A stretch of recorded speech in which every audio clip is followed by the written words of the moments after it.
Yo, yo, yo! Let's talk about Africa, a continent that's seen more history than a Kardashian's Instagram feed. We're talking millennia of empires, revolutions, and straight-up drama. Forget your history books. This ain't your grandma's history lesson. We're diving deep into the real deal, the good, the bad, and the downright unbelievable. Africa's story isn't just about safaris and wildlife, though those are pretty dope. It's about powerful kingdoms, brilliant minds, and a resilience that's off the charts. From the ancient Egyptians chilling with their pyramids, to modern democracies finding their feet, Africa's political journey is more epic than a Marvel movie marathon. This ain't just about the past, though. Understanding Africa's political history is key to understanding its present and, more importantly, its future. So buckle up, Buttercup, because we're about to drop some knowledge bombs on you. Get ready to have your perceptions challenged and your mind blown wide open. By the time we're done, you'll be spitting African history facts like a pro. You might even impress your crush with your newfound wisdom. Who knows, maybe you'll even be inspired to book that trip to the motherland you've been dreaming of. Let's go. Let's rewind to a time before Instagram influencers and Twitter wars, back when pharaohs were trending. Ancient Africa was popping with powerful empires that put the great in great civilization. We're talking about legendary kingdoms like Egypt, Nubia, Axum, Ghana, Mali, Songhai, and Great Zimbabwe, each with its own swag and style of ruling. These weren't just random dudes hanging out in the desert, no sir. These were sophisticated societies with complex political systems, advanced technology, and enough bling to make a rapper jealous. We're talking about massive monuments, intricate trade networks, and a level of intellectual and cultural development that would put some modern nations to shame. Take Egypt, for example. These guys were the OG masterminds behind hieroglyphics, mathematics, and astronomy. They even had a thing for mummification, which, let's be honest, is way cooler than any modern burial practice.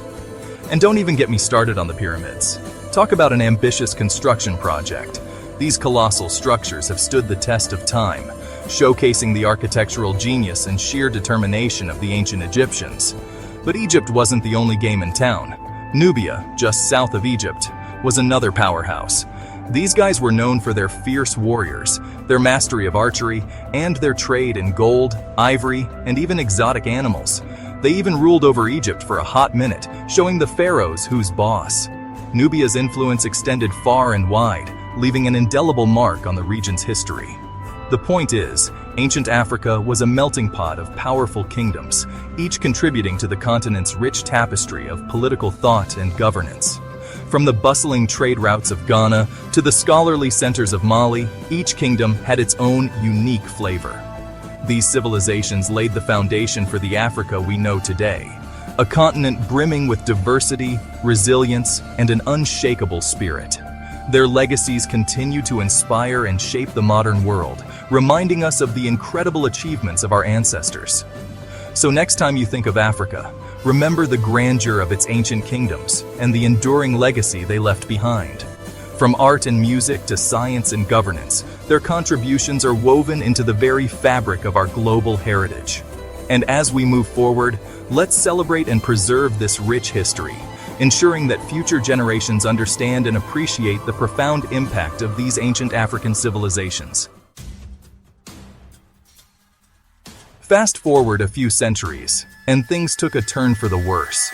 The rich tapestry of African history, with its diverse cultures and thriving communities, faced an unprecedented challenge.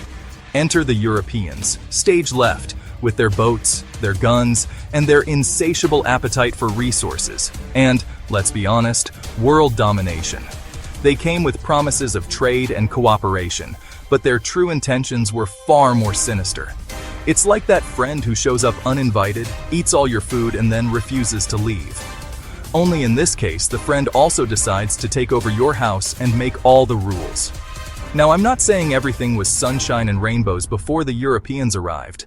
Africa had its own complex societies, with their own internal dynamics and occasional conflicts. Africa had its own share of conflicts and power struggles, just like any other continent. Kingdoms rose and fell, alliances were made and broken. but these were part of a natural historical process. But colonialism took things to a whole new level of messed up. The arrival of European powers disrupted the existing order in ways that were both profound and devastating. Imagine someone breaking into your house, rearranging your furniture, and then claiming they did you a favor. They imposed their own systems, often with little regard for the people who lived there. That's colonialism in a nutshell. It was an imposition of foreign rule that disregarded the existing social and political structures. We're talking about centuries of exploitation, oppression, and straight-up brutality. The colonizers extracted wealth and resources, often through forced labor and violent means. European powers carved up Africa like a birthday cake, drawing arbitrary borders that made zero sense and ignoring the existing cultures and communities. These borders would later become sources of conflict and division. They plundered Africa's resources, enslaved its people, and imposed their own systems of government, often with disastrous consequences. The social fabric of many communities was torn apart.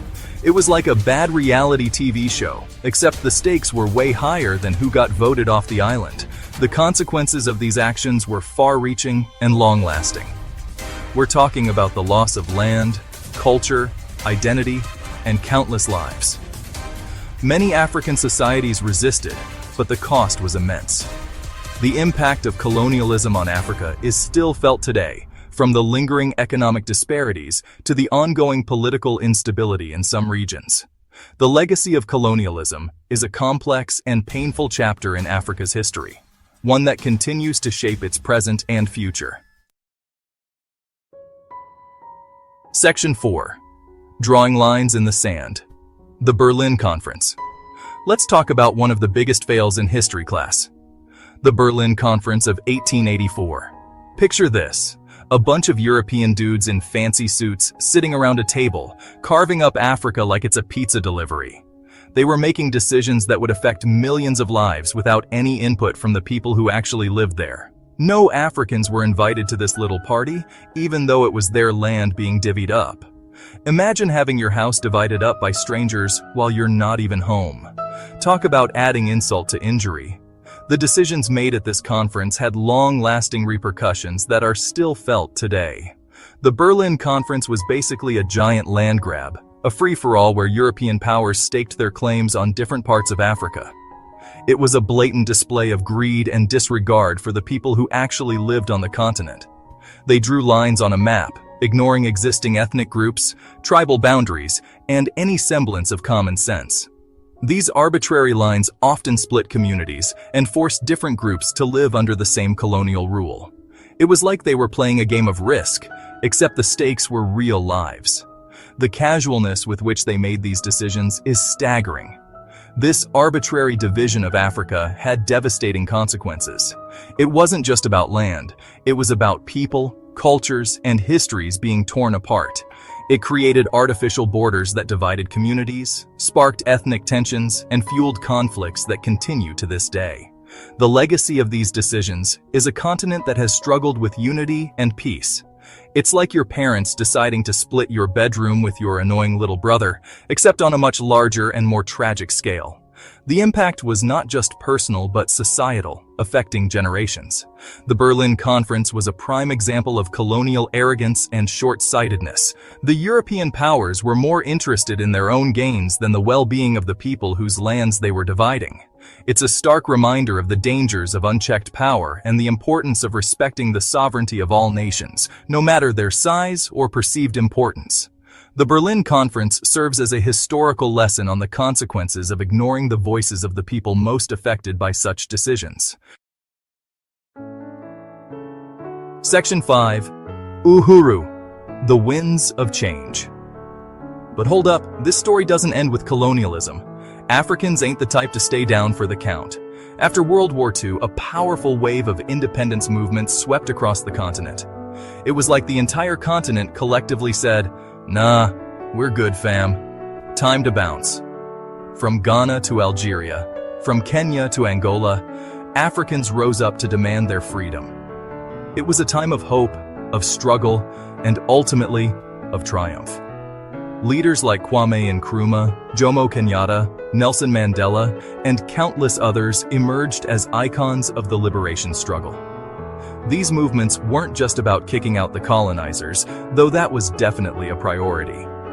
They were about reclaiming African identity, restoring dignity, and forging a new path for the continent. It was about proving to the world that Africa could govern itself. Thank you very much. The 1960s in particular became known as the Decade of Africa as numerous countries gained their independence. It was a time of celebration, of new beginnings, and of boundless optimism for the future. But as we all know, with great freedom comes great responsibility, and the path to true independence was never going to be easy.